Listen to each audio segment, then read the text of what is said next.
कौसल्या सुप्रजा रामः पूर्वा सन्ध्या प्रवर्तते उत्तिष्ठ नरशार्दूल कर्तव्यं दैवमाह्निकम् कौसल्या सुप्रजा रामः पूर्वा सन्ध्या प्रवर्तते उत्तिष्ठ नरशार्दूल कर्तव्यं दैवमाह्निकम् उत्तिष्ठोत्तिष्ठ गोविन्द उत्तिष्ठ गरुडध्वज उत्तिष्ठ कमलाकान्त त्रैलोक्यं मङ्गलं कुरु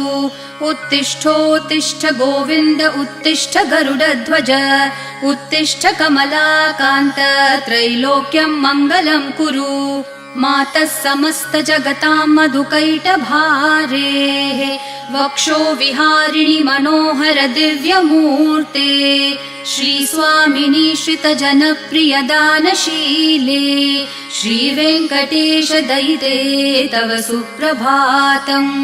मातः समस्त जगतां मधुकैटभारेः वक्षो विहारिणि मनोहर दिव्यमूर्ते श्रीस्वामिनि श्रितजनप्रिय दानशीले श्रीवेङ्कटेश दयिते तव सुप्रभातम् तव सुप्रभातमरविन्दलोचने भवतु प्रसन्नमुखचन्द्रमण्डले विधिशङ्करेन्द्रवनिताभिरर्चिते वृषशैलनाथ दयिते दयानिधे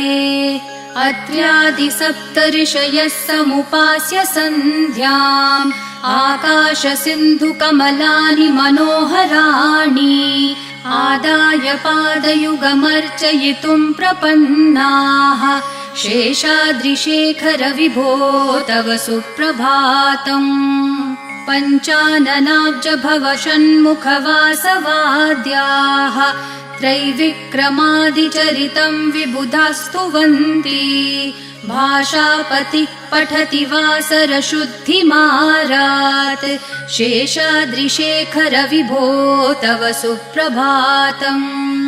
ईषत्प्रफुल्लसरसीरुहनारिकेलपूगद्रुमादिसुमनोहरपालिकानाम् आवाति मन्दमनिलः सह दिव्यगन्धैः शेषाद्रिशेखर विभो तव सुप्रभातम् उन्मील्य नेत्रयुगमुत्तम पञ्चरस्था पात्रावशिष्ठकदलीफलपायसानि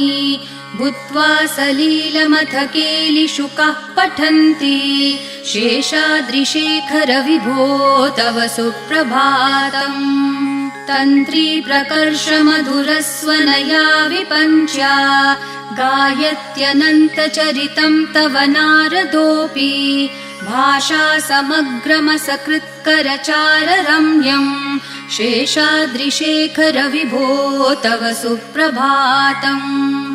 भृङ्गावली च मकरन्दरसानुविद्धझनकारगीतनिनदैः सह सेवनाय निर्यात्युपान्तसरसी कमलोदरेभ्यः शेषाद्रिशेखर विभो तव सुप्रभातम् योषागणेन वरदग्निविमथ्यमाने घोषालयेषु दधिमन्थन तीव्रघोषाः रोषात् कलिं वदधते ककुभश्च कुम्भाः शेषाद्रिशेखर विभो तव सुप्रभातम् पद्मेशमित्रशतपत्रगतालिवर्गाः हर्तुं श्रियं कुवलयस्य निजाङ्गलक्ष्म्या भेरीनिनादमिव बिभ्रति तीव्रनादम् शेषाद्रिशेखर विभो तव सुप्रभातम् श्रीमन्नभीष्टवरदाखिललोकबन्धो श्री श्रीनिवास जगदैकदयैकसिन्धो श्रीदेवतागृहभुजान्तर दिव्यमूर्ते श्रीवेङ्कटाचलपते तव सुप्रभातम् श्रीमन्नभीष्टवरदाखिललोकबन्धो श्री श्रीनिवास जगदेकदयैकसिन्धो श्रीदेवतागृहभुजान्तर दिव्यमूर्ते श्रीवेङ्कटाचलपते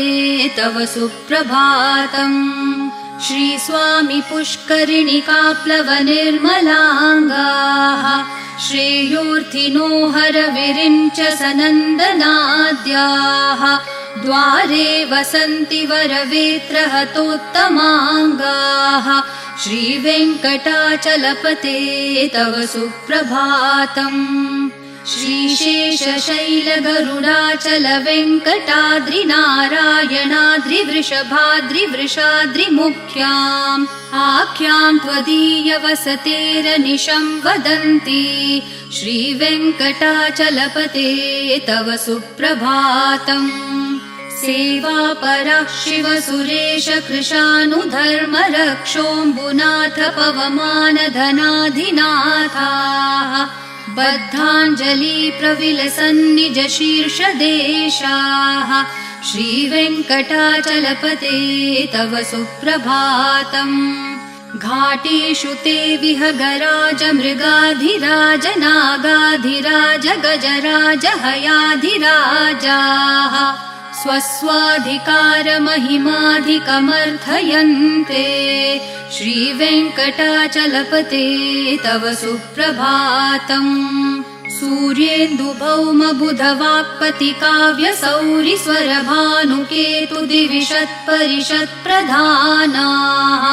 त्वद्दासदासचरमावधिदासदासाः श्रीवेङ्कटाचलपते तव सुप्रभातम् त्वत्पादधूलिभरितस्फुरितोत्तमाङ्गाः स्वर्गापवर्गनिरपेक्षनिजान्तरङ्गाः कल्पागमाकलनयाकुलतां लभन्ते श्रीवेङ्कटाचलपते तव सुप्रभातम् त्वद्गोपुराग्रशिखराणि निरीक्षमाणाः स्वर्गापवर्गपदवीं परमाश्रयन्तः मर्त्या मनुष्यभुवने मतिमाश्रयन्ते श्रीवेङ्कटाचलपते तव सुप्रभातम् श्रीभूमिनायकदयादिगुणामृताब्धे देवाधिदेव जगदेक शरण्यमूर्ते श्रीमन् अनन्त गरुडादिभिरर्चिताङ्घ्रे श्रीवेङ्कटाचलपते तव सुप्रभातम् श्रीपद्मनाभ पुरुषोत्तम वासुदेव वैकुण्ठमाधव जनार्दन चक्रपाणे श्रीवत्सचिह्न शरणागत पारिजात श्रीवेङ्कटाचलपते तव सुप्रभातम् कन्दर्पदर्पहर सुन्दर दिव्यमूर्ते कान्ताकुचाम्बुरुह कुड्मललोल दृष्टे कल्याण निर्मल गुणाकर दिव्यकीर्ते श्रीवेङ्कटाचलपते तव सुप्रभातम् मीनाकृते कमठकोल नृसिंहवर्णिन् स्वामिन् परश्वथ तपोधन रामचन्द्र शेषांश राम यदुनन्दन कल्किरूप श्रीवेङ्कटाचलपते तव सुप्रभातम् एलालवङ्गधनसार सुगन्धितीर्थम् दिव्यं वियत्सरिति हेम घटेषु पूर्णम् धृत्वाद्य वैदिकशिखामणयः प्रहृष्टा तिष्ठन्ति वेङ्कटपते तव सुप्रभातम् भास्वानुदेति विकचानि सरोरुहाणि सम्पूरयन्ति निनदैः ककुभो विहङ्गाः श्रीवैष्णवा सततमर्थितमङ्गलास्ते धामाश्रयन्ति तव वेङ्कट सुप्रभातम् ब्रह्मादयः सुरवराः समहर्षयस्ते सन्तः सनन्दन मुखास्तवथ योगिवर्याः धामान्तिके तव हि मङ्गलवस्तु हस्ताः श्रीवेङ्कटाचलपते तव सुप्रभातम् लक्ष्मीनिवास निरवद्य गुणैकसिन्धो संसार सागर समुत्तरणैकसेतो वेदान्तवेद्य निज वैभव भक्त भोग्य श्रीवेङ्कटाचलपते तव सुप्रभातम्। लक्ष्मीनिवास निरवध्य गुणैकसिन्धो संसारसागर समुत्तरणैकसेतो वेदान्तवेद्य निज वैभव भक्त भोग्य श्रीवेङ्कटाचलपते तव सुप्रभातम्। इत्थं वृषाचलपतेरिह सुप्रभातम्। ये मानवः प्रतिदिनं पठितुं प्रवृत्ताः तेषां प्रभातसमयस्मृतिरङ्गभाजाम् प्रज्ञां परार्थसुलभां परमां प्रसूते। इत्थं वृषाचलपतेरिह सुप्रभातम्। ये मानवः प्रतिदिनं पठितुं प्रवृत्ताः तेषां प्रभातसमयस्मृतिरङ्गभाजाम् प्रज्ञां परार्थसुलभां परमां प्रसूते। कमलाकुचूचुककुङ्कुमतो नियतारुणतातुलनीलतनो कमलायतलोचनलोकपते विजयी भव वेङ्कटशैलपते। कमलाकुचूचुककुङ्कुमतो नियतारुणतातुलनीलतनो कमलायतलोचनलोकपते विजयी भव वेङ्कटशैलपते। स चतुर्मुख षण्मुख पञ्चमुख प्रमुखाखिल दैवतमौलिमणे शरणागतवत्सल सारनिधे परिपालय मां वृषशैलपते।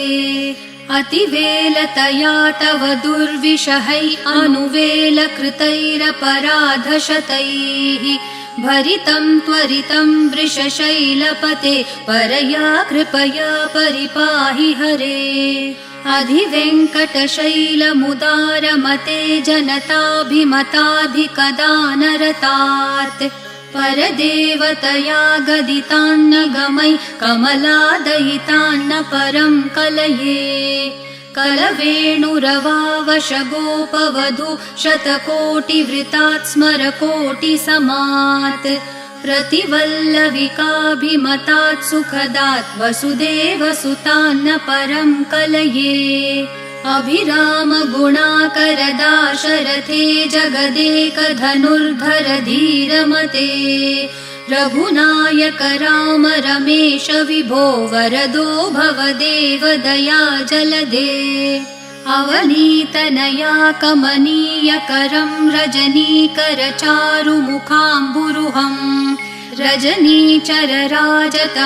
मिहिरं महनीयमहं रघुराममये। सुमुखं सुहृदं सुलभं सुखदं स्वनुजं च सुखाय ममोघशरम् अपहाय रघुत्वहमन्यमहं न कथञ्चन कञ्चन जातु भजे।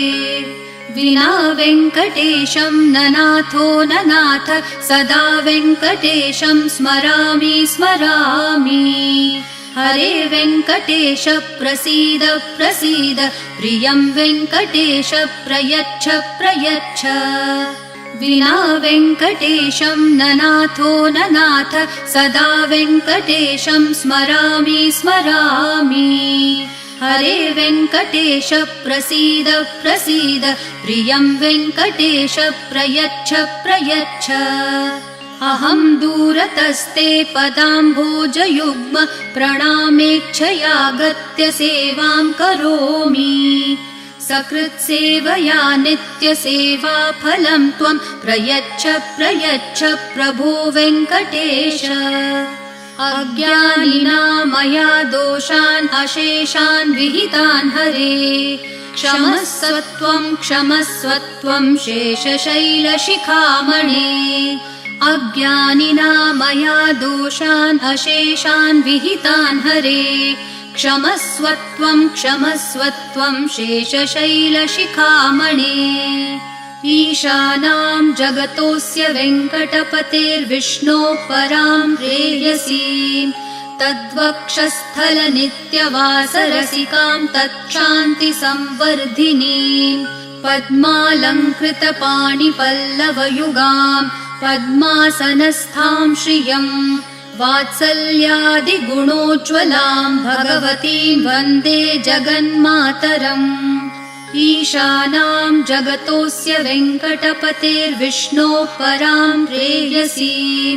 तद्वक्षस्थलनित्यवासरसिकां तच्छान्तिसंवर्धिनीं पद्मालङ्कृतपाणिपल्लवयुगां पद्मासनस्थां श्रियं वात्सल्यादिगुणोज्ज्वलां भगवतीं वन्दे जगन्मातरम्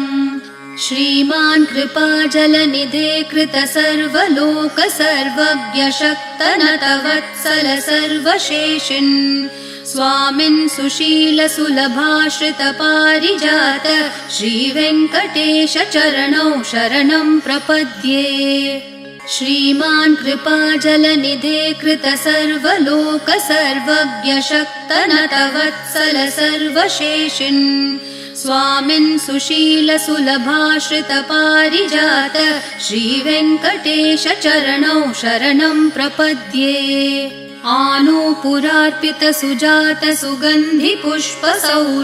आनूपुरार्पितसुजातसुगन्धिपुष्पसौरभ्यसौरभकरौ समसन्निवेशौ सौम्यौ सदानुभवनेऽपि नवानुभाव्यौ श्रीवेङ्कटेश चरणौ शरणं प्रपद्ये सद्यो विकासि समुदित्वरसान्द्ररागः सौरभ्य निर्भर सरोरुह साम्यवार्ताम् सम्यक्षु साहसपदेषु विलेखयन्तौ श्रीवेङ्कटेश चरणौ शरणं प्रपद्ये रेखामयध्वज सुधाकलशातपत्रवज्राङ्कुशाम्बुरुहकल्पकशङ्खचक्रैः भव्यैरलङ्कृततलौ परतत्त्वचिह्नैः श्रीवेङ्कटेश चरणौ शरणं प्रपद्ये ताम्रोदरद्युतिपराजितपद्मरागौ ब्राह्मेर्महोभिरभिभूतमहेन्द्रनीलौ उद्यन्नखांशुभिरदस्तशशाङ्कभासौ श्रीवेङ्कटेश चरणौ शरणं प्रपद्ये सप्रेमभीतिकमलाकरपल्लवाभ्यां सम्माहनेऽपि सपदि क्लममादधानौ कान्ताववाङ्मनसगोचरसौकुमार्यौ श्रीवेङ्कटेश चरणौ शरणं प्रपद्ये लक्ष्मीमहीतदनुरूपनिजानुभावन्नीलादिदिव्यमहिषीकरपल्लवानाम् आरुण्यसङ्क्रमणतः किल सान्द्ररागौ श्रीवेङ्कटेश चरणौ शरणं प्रपद्ये नित्यानमद्विधि शिवादिकिरीटकोटि प्रत्युक्तदीप्तिनवरत्नमःप्ररोहैः नीराजनाविधिमुदारमुपादधानौ श्रीवेङ्कटेश चरणौ शरणं प्रपद्ये विष्णोपदे परम इत्युदितः प्रशंसो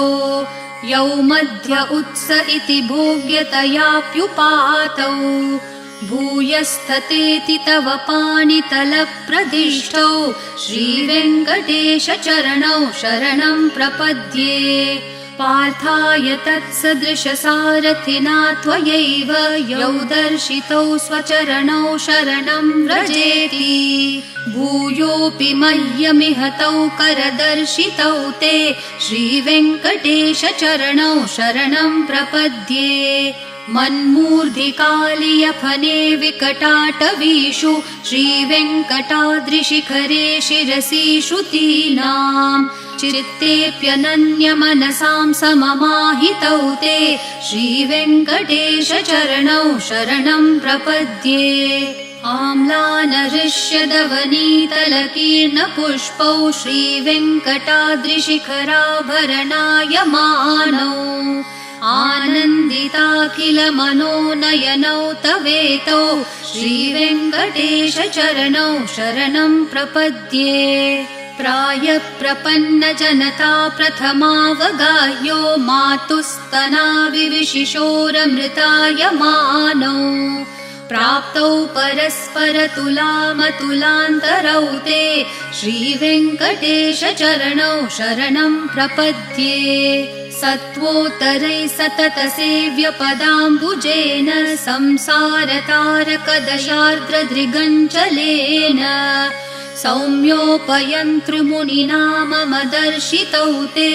श्रीवेङ्कटेशचरणौ शरणं प्रपद्ये सत्वोत्तरैः सततसेव्यपदाम्बुजेन संसारतारकदशार्द्रदृगञ्चलेन सौम्योपयन्तृमुनिना मम दर्शितौ ते श्रीवेङ्कटेशचरणौ शरणं प्रपद्ये श्रीशश्रिया घटिकया त्वदुपाय भावे प्राप्ये त्वयि स्वयमुपेयतया स्फुरन्त्या नित्याश्रिताय निरवद्य गुणाय तुभ्यं स्यां किङ्करो वृषगिरीश न जातु मह्यम् श्रीशश्रिया घटिकया त्वदुपाय भावे प्राप्ये त्वयि स्वयमुपेयतया स्फुरन्त्या नित्याश्रिताय निरवद्य गुणाय तुभ्यं स्यां किङ्करो वृषगिरीश न जातु मह्यम् श्रियः कान्ताय कल्याणनिधये निधयेऽर्थिनां श्रीवेङ्कटनिवासाय श्रीनिवासाय मङ्गलम्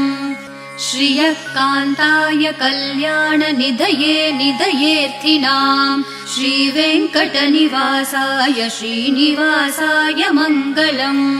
लक्ष्मी सविभ्रमालोकसुप्रविभ्रमचक्षुषे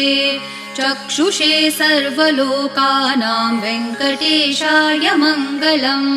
श्रीवेङ्कटाद्रिशृङ्गाग्रमङ्गलाभरणाङ्ग्रये मङ्गलानां निवासाय श्रीनिवासाय मङ्गलम् सर्वावयवसौन्दर्यसम्पदा सर्वचेतसां सदा सम्मोहनायास्तु वेङ्कटेशाय मङ्गलम् नित्याय निरवध्याय सत्यानन्दचिदात्मने सर्वान्तरात्मने श्रीमद्वेङ्कटेशाय मङ्गलम् स्वतः सर्वविदे सर्वशक्तये सर्वशेषिणे सुलभाय सुशीलाय वेङ्कटेशाय मङ्गलम् परस्मै ब्रह्मणे पूर्णकामाय परमात्मने प्रयुञ्जे परतत्त्वाय वेङ्कटेशाय मङ्गलम् आकालतत्त्वमशान्तम् आत्मनामनुपश्यताम् अतृप्तामृतरूपाय वेङ्कटेशाय मङ्गलम् प्रायस्वचरणौ पुंसां शरण्यत्वेन पाणिना कृपया दिशते श्रीमद्वेङ्कटेशाय मङ्गलम् दयामृत्तरङ्गिन्यास्तरङ्गैरिव शीतलैः अपाङ्गैः सिञ्चते विश्वं वेङ्कटेशाय मङ्गलम् सद्भूषाम्बरहेतिनां सुषमावहमूर्तये सर्वार्तिशमनायास्तु वेङ्कटेशाय मङ्गलम् श्रीवैकुण्ठविरक्ताय स्वामि पुष्करिणीतटे रमया रममाणाय वेङ्कटेशाय मङ्गलम् श्रीवैकुण्ठविरक्ताय स्वामि पुष्करिणीतटे रमया रममाणाय वेङ्कटेशाय मङ्गलम् श्रीमत्सुन्दरजामातृमुनिमानसवासिने सर्वलोकनिवासाय श्रीनिवासाय मङ्गलम् मङ्गलाशासनपरैर्मदाचार्य पुरोगमैः सर्वैश्च पूर्वैराचार्यैः सत्कृतायास्तु मङ्गलम्।